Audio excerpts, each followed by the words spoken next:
La chimie du coup de foudre. Le coup de foudre, cette expérience fulgurante qui semble défier la raison, n'est pas qu'une simple affaire de cœur. Il s'agit en réalité d'un orage neurochimique parfaitement orchestré par notre cerveau, une symphonie biologique où chaque neurotransmetteur joue sa partition, pour créer cet état d'euphorie et d'obsession si caractéristique. Quelques secondes seulement suffisent à notre cerveau pour déclencher ce processus complexe.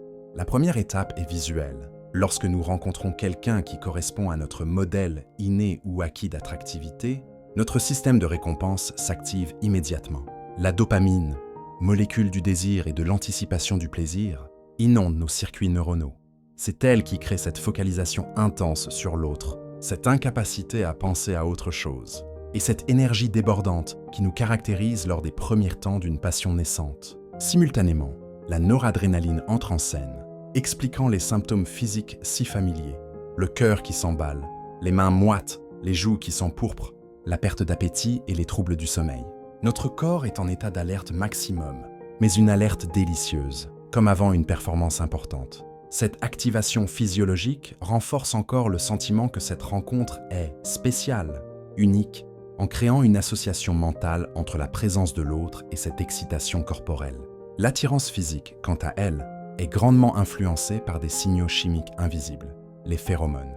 Ces molécules odorantes, perçues de manière largement inconsciente par notre système olfactif, fournissent des informations cruciales sur la compatibilité génétique. Nous serions naturellement attirés par les personnes dont le système immunitaire diffère du nôtre, un mécanisme évolutif favorisant la diversité génétique de la progéniture.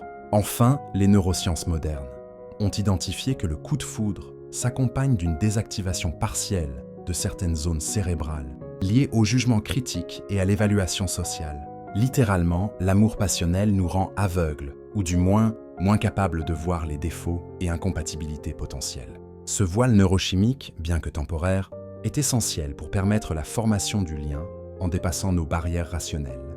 Comprendre cette alchimie cérébrale ne diminue en rien la magie du coup de foudre. Au contraire, elle révèle la sophistication de nos mécanismes d'attachement et nous aide à décrypter ce qui se joue en nous lors de ces rencontres qui bouleversent notre existence. La passion des débuts, bien que biologiquement destinée à s'estomper, reste le merveilleux point de départ possible d'un amour plus mature, où la volonté et le choix conscient prennent le relais des processus neurochimiques initiaux.